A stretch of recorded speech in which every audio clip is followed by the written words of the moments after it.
പ്രധാനമന്ത്രിയുടെ വസതിയിലെ ക്രിസ്മസ് വിരുന്ന് ആരംഭിച്ചു. സഭാപ്രതിനിധികൾ ഉൾപ്പെടെ 50ഓളം അതിഥികൾ വസതിയിലെത്തി. BJP ദേശീയ അധ്യക്ഷൻ JP Nadda Delhi Sacred heart കത്തീഡ്രലിൽ സന്ദർശനം നടത്തി. അനൂപ് ദാസ് ഡൽഹിയിൽ നിന്നും ചേരുന്നുണ്ട്. അനൂപ്, എത്ര പുരോഹിതന്മാരാണ് ഈ ചടങ്ങിൽ പങ്കെടുക്കുന്നത്? വലിയ പ്രാധാന്യം കൂടി ഉണ്ടല്ലോ അതിന്.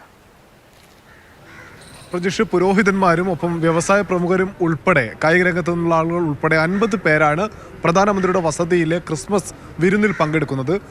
നരേന്ദ്രമോദി പ്രധാനമന്ത്രിയായതിനു ശേഷം ആദ്യമായിട്ടാണ് പ്രധാനമന്ത്രിയുടെ വസതിയിൽ ഇങ്ങനെയൊരു ചടങ്ങ് സംഘടിപ്പിക്കുന്നത്. കേരളത്തിൽ നിന്ന് സഭാപ്രതിനിധികൾക്ക് പുറമെ അഞ്ജു ബോബി ജോർജ് ഉൾപ്പെടെയുള്ളവർ എത്തിയിട്ടുണ്ട്. ഇതൊരു പുതിയ മാറ്റം എന്നുള്ള നിലയിലാണ് അഞ്ജു ബോബി ജോർജ് പ്രതികരിച്ചത്. എന്തായാലും പുതിയ മാറ്റങ്ങൾക്ക് BJP തുടക്കം കുറിക്കുന്നു, ഒപ്പം തന്നെ സർക്കാരും തുടക്കം കുറിക്കുന്നു. ഇതേ സമയം തന്നെ പ്രധാനമന്ത്രിയുടെ വസതിയിൽ ഇപ്പോൾ വിരുന്ന് നടന്നുകൊണ്ടിരിക്കുന്ന സമയം തന്നെ BJPയുടെ ദേശീയ അധ്യക്ഷൻ JP നദ്ദ ഡൽഹിയിലെ സേക്രഡ് ഹാർട്ട് പള്ളിയിൽ എത്തിയിട്ടുണ്ട്. അദ്ദേഹത്തിനൊപ്പം BJPയുടെ ദേശീയ നേതാക്കളുമുണ്ട്. അതായത് ക്രിസ്ത്യൻ മതവിഭാഗത്തിലേക്ക് കൂടുതൽ ഇറങ്ങിച്ചെല്ലാൻ വേണ്ട ഇടപെടൽ നടത്തണമെന്ന് BJPയുടെ ദേശീയ നേതൃയോഗങ്ങളിൽ നേരത്തെ തന്നെ തീരുമാനമായതാണ്. ക്രിസ്ത്യൻ വിഭാഗത്തിന് വോട്ടിൽ വലിയ സ്വാധീനമുള്ള സംസ്ഥാനങ്ങളിൽ നേരിട്ട് ഇടപെടാനുള്ള നിർദ്ദേശം നേരത്തെ നൽകിയിരുന്നു. കേരളത്തിൽ സ്നേഹയാത്ര ഉൾപ്പെടെ നടത്തുന്നുണ്ട്. ഈ ഘട്ടത്തിലാണ്, ലോക്സഭാ തെരഞ്ഞെടുപ്പ് കൂടി അടുത്ത ഘട്ടത്തിലാണ്, ക്രിസ്ത്യൻ വോട്ടുകൾ കൂടി ലക്ഷ്യമിട്ടുകൊണ്ടുള്ള BJPയുടെ പുതിയ നീക്കം.